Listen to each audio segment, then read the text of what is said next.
aquí en su espacio Voz para el Cambio. Un jueves para hablar de agropecuaria, pero uno aprovechando que José Ismael Román tiene tiempo para compartir en su espacio, en su programa, y siendo el fuerte de José Ismael la parte de política internacional y una gran debilidad de los medios en la República Dominicana y de los analistas es no abordar con profundidad el tema de la política internacional. Nosotros queremos aprovechar para hablar de estas cosas.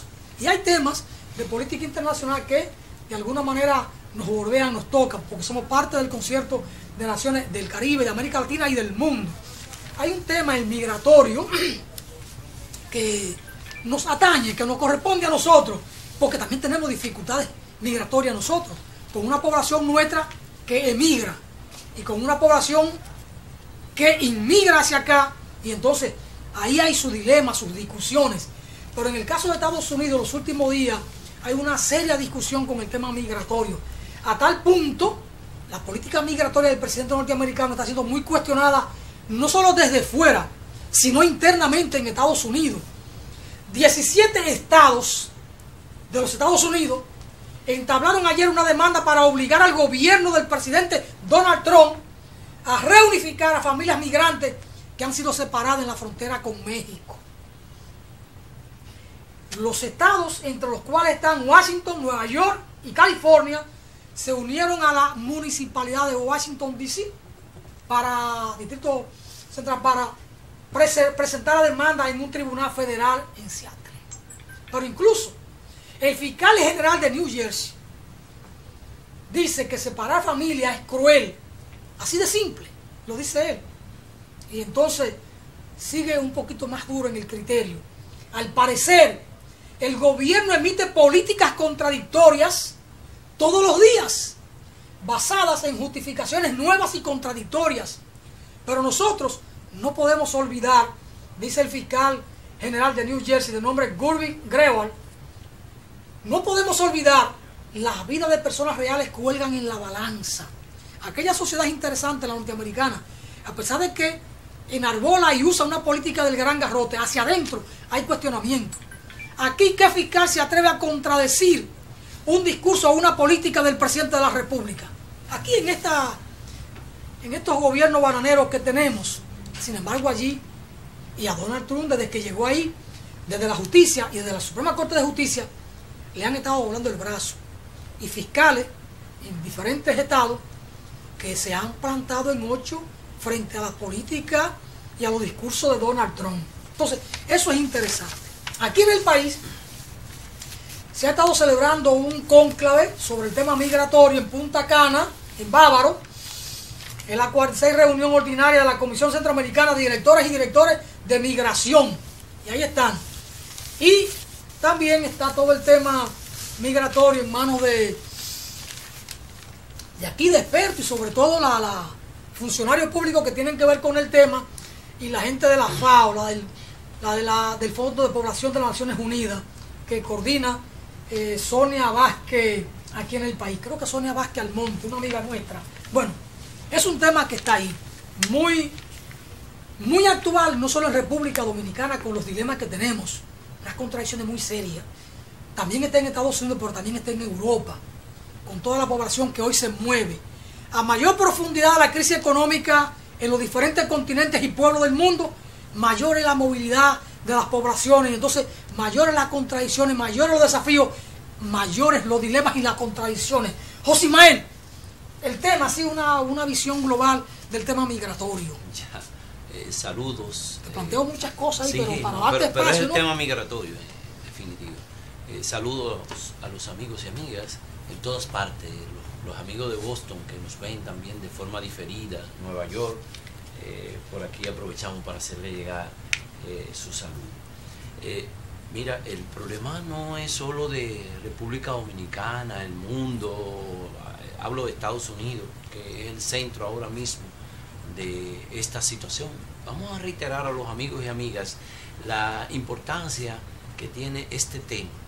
Las grandes potencias imperiales, esas viejas potencias que destruyeron naciones, reacomodaron pueblos, hicieron trazos políticos tanto en Europa mismo, como en África. Miren cómo es lineal, cómo se distribuyeron esa guerra de conquista,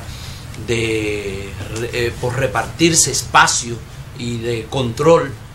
Hoy se vuelcan hacia esos países buscando protección, la gente que vive perseguida, que son asesinadas por las guerras que desarrollan esta potencia en el Medio Oriente, en el caso del Magreb, allá arriba, con Libia, y así sucesivamente. Hay todo un movimiento migratorio hacia los grandes centros que nos han vendido, que donde está la paz, la tranquilidad y la prosperidad. En Europa ustedes ven cómo está el tema, cómo esa Unión Europea hoy está siendo estremecida por el tema de la migración, cerrándole las puertas a esos migrantes, cientos de migrantes en embarcaciones que no pueden llegar a los puertos porque el país se lo están rechazando. Señores, prestenle atención, es que unas fuerzas de derecha se han apropiado ahora mismo en el mundo de control de los gobiernos y han impuesto esta agenda tratando de minimizar la crisis que fruto de la aplicación de las políticas neoliberales. Y Europa está en crisis. Entonces ellos creen y le han echado la culpa a los migrantes por su crisis, y no es así. Bueno, lo que estamos diciendo es que la violación de los derechos humanos no solo es en Estados Unidos, que es fruto de unas políticas que se están aplicando a nivel mundial como consecuencia de estos gobiernos conservadores que han asumido este tipo de recursos en contra de los migrantes.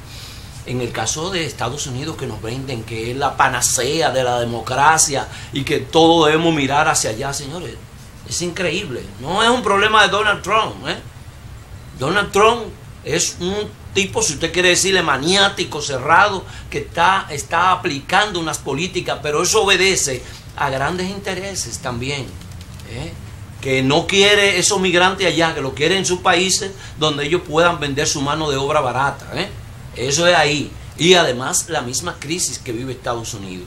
Entonces se ha destapado por acciones que degradan al ser humano, algunas actitudes. Miren, aunque jueces, zonas que uno considera y que asimismo se definen en Estados Unidos, que dan en estados específicos posiciones favorables en contra de la decisión del fiscal general de Estados Unidos con relación a los migrantes, ha habido que enfrentar esas posiciones indiscutiblemente, y Trump, ya que han hecho por la presión que ha recibido no solo de los demócratas y otros sectores de la sociedad civil y de grupos organizados en defensa de los derechos de los migrantes, que son los que producen la riqueza también en Estados Unidos, sino que la esposa del presidente, los otros sectores, la misma situación que tiene con México, con los países centroamericanos,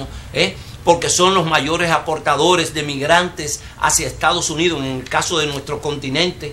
Entonces ya Trump ha decidido que no es ante un juez que un migrante cuando sea acogido va a ser llevado para entonces decidir la suerte de él. No, inmediatamente sea detenido, será deportado a sus países. Y la República Dominicana tiene toda esa posibilidad. Ustedes ven la cantidad de gente que han sido deportada, que hemos recibido en el país, fruto de esas políticas que está desarrollando Estados Unidos, que en cambio a nosotros nos golpea.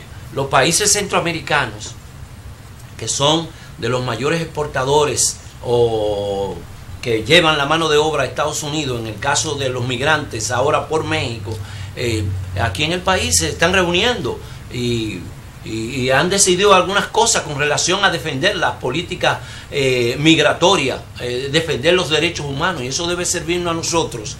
A propósito de la situación que se está dando, el evento que se dio aquí recientemente de el tema migratorio, la decisión de las políticas públicas que el Estado Dominicano debe aplicar y que los gobiernos las manejan en República Dominicana, en un momento determinado políticamente nos quisieron hacer vender que nosotros teníamos millones de haitianos, y ahí dice esta encuesta que se ha realizado, hablo por gente calificadas y de organismos que se interesan por el tema, que dice que el crecimiento de la República Dominicana ha estado controlado, manejado además, y que eso no es así, que el problema es que hay que regularizar los migrantes y no utilizar el tema como un recurso político para crear elementos que no convengan en nuestras poblaciones y genere conflicto. Y es un problema que debemos manejarlo con cuidado. Miren, recientemente hablamos que será velado el expresidente de Haití,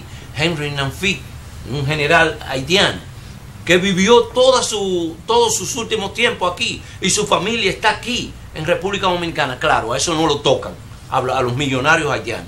A los pobres, a los estudiantes, sí los sancionan.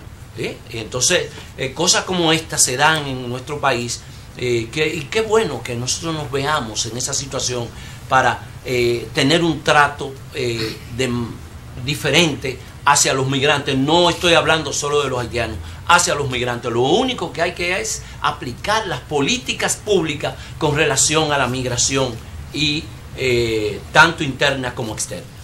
Bueno, hay muchas cosas que discutir en el tema migratorio a nivel mundial, de lo que pasa en Europa, lo que pasa en Estados Unidos, toda la movilidad que hay de Centroamérica hacia Estados Unidos, e incluso de Centro y Sudamérica hacia el propio continente, obviando Estados Unidos. La movilidad humana es general. En el caso de los venezolanos con República Dominicana, de acuerdo a la última encuesta nacional de inmigrantes del año pasado, hay datos interesantísimos que deben mover a variar o a reenfocar las políticas públicas en función de esa población inmigrante, porque lo que hay que regular son los que llegan al país. Al que se va usted no tiene que regularlo, el que se va debe ser regulado al país de destino. Por ejemplo, en el tema de la población inmigrante de Venezuela, de acuerdo a la encuesta, la inmigración venezolana se incrementó de 3.434 personas en el 2012 a 25.872 en el 17. Pero ya hoy, eso puede que se haya duplicado, porque lo que ha ocurrido este año en Venezuela con la población migrante es sumamente importante y hasta dramático. Si en el 17, en el momento en que se hace la medición con esta encuesta, teníamos 25.872 venezolanos aquí, con un incremento del 653%, es posible que se haya duplicado a lo del 17 en el 2018, porque ahora es que hay. Sí, pero eso es una presunción, esa. Porque hay ahora claro, hay algunos controles por parte del gobierno. El control es de principios de mayo para acá, sí, pero hasta abril, lo que pasó de enero a abril es fuerte, por toda la situación política que se empuja en Venezuela. Sonia Vázquez, la del Fondo de Población de Naciones Unidas, a propósito de la discusión de la encuesta, el Estado tendrá que mirar a los inmigrantes, que quieras o no, viven aquí y están indocumentados. Ella sugiere un carnet de carácter provisional, ella como parte de este organismo de Naciones Unidas para los trabajadores. Ella sostiene, de acuerdo a los análisis que hace de los datos de la encuesta, que se mueven en una especie de circularidad, gente que viene al país por motivo de trabajo y retorna. Entonces a esa población darle un carnet provisional para regular estas cosas. Alexandra Izquierdo, que es la directora de la Oficina Nacional de Estadística, dice: esta es la segunda y más grande encuesta sobre inmigrantes que se ha hecho en nuestro país. No hace mucho desglose del estudio como tal, al menos el periódico no recoge, pero Wilfredo Lozano, a quien se le ha visto, al igual que Rubén Sillier, en este tema, estando en Flaxo y estando como analista de muchos temas y como investigador, dice Wilfredo Lozano que otro de los problemas es que un porcentaje significativo de hijos de extranjeros nacidos en territorio dominicano nunca han tenido documento de identidad, ya que se niegan a asumir los mecanismos de la ley 169-14, que establece un régimen especial para personas nacidas en el territorio nacional, por entender que tienen los mismos derechos a ser reconocidos como dominicanos. Hay muchas cosas. Ojalá que pudiera organizarse desde los sectores sindicales, de pobladores, un análisis de esta encuesta y discutir el tema A partir de estos indicadores, es un estudio interesante que se ha hecho. Pero bueno, ahí hay muchas cosas. Es interesante lo que pasa en Estados Unidos también, que está para hacer profundas discusiones sobre el tema. Josimael, veamos rápidamente la perspectiva que tiene el cara a cara o el encuentro, la cumbre, Putin por Rusia, Donald Trump por Estados Unidos. ¿Hacia dónde puede apuntar esto? Porque hay mucha tensión. Y una tensión entre los grandes no es lo mismo que una tensión entre un grande y un pequeño. Usted me dirá, los grandes se ponen de acuerdo porque son cuestiones de intereses. Pero hay un forcejeo muy grande entre los grandes. Porque está China frente a Estados Unidos con la guerra comercial que ha abierto Estados Unidos frente a China. Pero no lo abre de manera casual. Es porque hay una realidad que se va imponiendo y que Estados Unidos en su economía se ve acorralada por el desarrollo, el crecimiento, el empuje de la economía y de la expansión económica de China, siendo el principal o el segundo acreedor de la economía norteamericana. China, la China continental, la China única, digamos.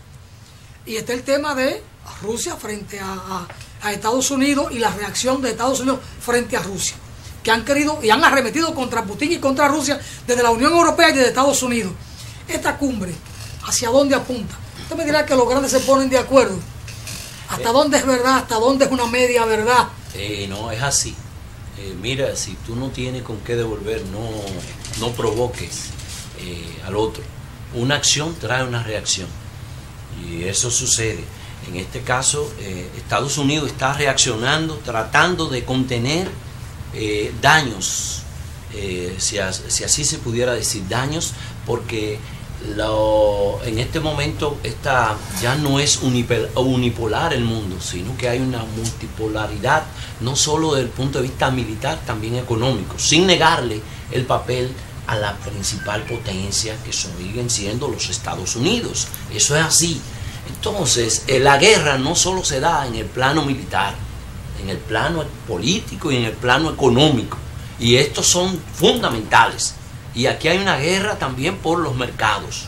Estados Unidos, aunque sigue siendo la potencia económica más fuerte, está recibiendo serio lanzazo en el tema económico, porque mire cómo el dólar se lo han ido desplazando en el intercambio comercial. Ellos le temen a eso. Hay algo que yo no entiendo, José Ismael. Estados Unidos es la gran potencia económica. Se dice, yo no sé hasta dónde eso es cierto. Pudiera serlo en el orden militar. Francia no le debe a nadie. Inglaterra no le debe a nadie. China no le debe a nadie. A China le debe mucho y le debe a Estados Unidos. China es el gran acreedor de Estados Unidos, que tiene grandes inversiones en Estados Unidos, que ha adquirido la mayoría de las acciones de empresas y de grandes corporaciones comerciales de Estados Unidos. Y Japón no le debe un chela a nadie, al contrario, Estados Unidos le debe mucho a Japón, porque entre Japón y China está el primer acreedor y el segundo acreedor de la economía norteamericana. Entonces yo no sé hasta dónde la economía norteamericana es la primera economía del mundo, si son unos grandes deudores, son los que más deben en el mundo. Entonces hay números como que a mí no me cuadran. Claro, yo no soy economista, ni soy un analista económico internacional, pero hay números que a mí no me cuadran. No me cuadran. Rusia no le debe a nadie. Quien más debe en el planeta Tierra es Estados Unidos. Y abolió la reserva en oro para tener la máquina de hacer dólares inorgánicos, sin reserva, sin soporte productivo. En una reserva en el Banco Central, que antes era la reserva en oro. Y Richard Nixon vendió todo aquello y eliminó la reserva en oro, y la reserva, digamos que es en dólares, en un papel, que ellos tienen una máquina de hacer dólares. Entonces, yo no sé, José Ismael, tendríamos que traer quizá aquí a Héctor Sánchez para que nos ayude a comprender este fenómeno. Eso debemos hacer, que son especialistas. Miren, hay que ver, si usted dice, pues son preguntas, son hipótesis que uno está elaborando, ¿verdad? A la luz del cuadro en que se ve, y uno ve a Estados Unidos como primera potencia. Las principales empresas del mundo, en términos tecnológicos, son de Estados Unidos, indiscutiblemente. Estados Unidos tiene alianza estratégica con las viejas potencias para enfrentar. Mira lo que las sanciones que le impuso a Rusia, a Irán, a la misma China ahora con la guerra económica. Eso te dice la fuerza que ellos tienen, el poder que tienen, el poder de convocatoria, aún los golpes desconsiderados que Estados Unidos le da a la Unión Europea. Así es que es una garantía para que ellos tengan más fuerza.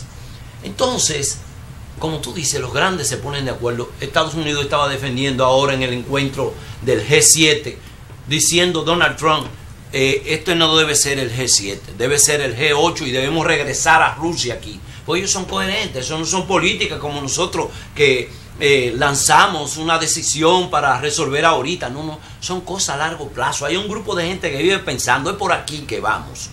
Estados Unidos habló ahora recientemente de la necesidad de militarizar el espacio, que había sido un acuerdo entre las grandes potencias y ellos quieren romper ese acuerdo. Es un problema serio, a donde suponíamos esa tranquilidad, donde se desplazan sin control los objetos en el espacio. Estados Unidos está planteando ya establecer bases, misiles, satélites ofensivos para decidir cualquier contienda aquí en la Tierra. Entonces son acuerdos, es necesario la conversación, porque el problema político está por encima de eso, de lo económico, que es lo que decide por dónde vamos. Entonces este encuentro entre Putin, aún con las sanciones que le ha impuesto Estados Unidos a Rusia y con todo el descrédito que ha desarrollado, porque mire, eso va también en el ámbito deportivo. A Rusia por poco le dañan los juegos,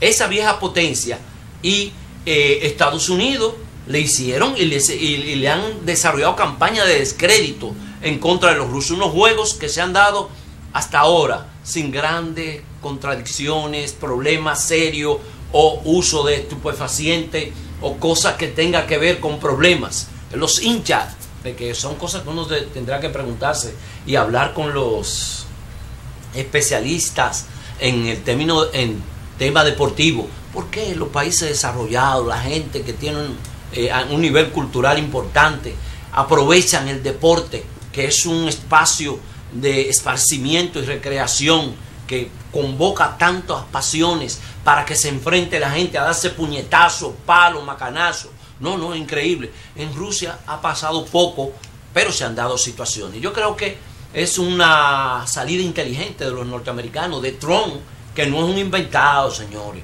Esto es un empresario que es un reaccionario de derecha, que son las políticas que él llevó para sintonizar con sectores cavernarios que hay en Estados Unidos y que han caído bien, indiscutiblemente, en esos sectores.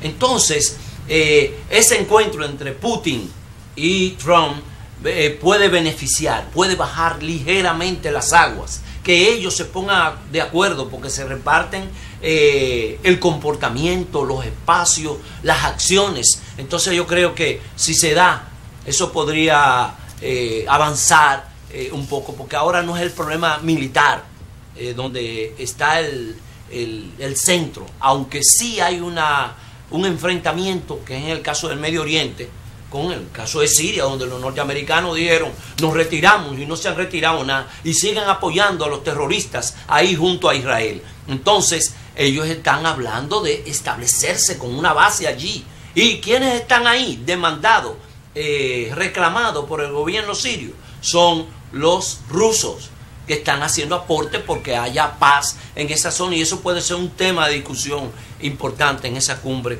entre Putin y Donald Trump. Bueno, el tema de política internacional siempre nos ofrece múltiples aristas para el análisis, para la conversación y hasta para la discusión. En todo hay matices. Vamos a ir a una breve pausa, pero antes de la pausa yo quiero leer un párrafo de una noticia, ¿verdad? Viene en un párrafo, para ver si lo conversamos después de la pausa. Puerto Rico busca ser el estado 51 de Estados Unidos. Y el titular tiene mala leche, por supuesto. La comisionada residente de Puerto Rico en la Cámara de Representantes de Estados Unidos, Jennifer González Colón, presentó en Washington el acta de admisión de ese país para iniciar el proceso de transición para convertirse en el Estado de la Unión. Nuestra lucha por la igualdad plena es un legado para el pueblo. Dios santo. Jennifer González Colón, y usted puertorriqueña, ¿dónde está su identidad? ¿Dónde está su dignidad, su decoro, su cultura? Usted se crió en Puerto Rico, bailando plena, cantando salsa, escuchando el coquí, comiendo la comida tan rica que es la borinqueña. Ese sol, esa playa, ese amor al terruño. Usted conoció la historia de Pedro Albizu Campos, o la acción de Lolita Lebrón, o de Rafael Cancel Miranda, o usted no miró la hidalguía, el temple de don Oscar López Rivera. Usted no ha vivido en Puerto Rico. Usted no conoce el valor de esa juventud en el campo del deporte, los beisbolistas puertorriqueños, los basquetbolistas, o las muchachas que corren en atletismo con tanto orgullo, con tanta dignidad, que levantan su bandera, o que cantan el himno de esos versos de Lolita, de Lola Tío. Donde quiera se cuecen habas, y donde quiera aparecen los que se niegan a sí mismos, los que niegan la historia. Iba a echar un coño, iba a decir, coño, viva Puerto Rico libre, pero aquí yo no puedo decir esa cosa. Voy a hacer un viaje a Dajabón, porque en Dajabón yo sí puedo decir, coño, viva Puerto Rico libre. Vamos a la pausa, y después seguimos aquí con José Ismael.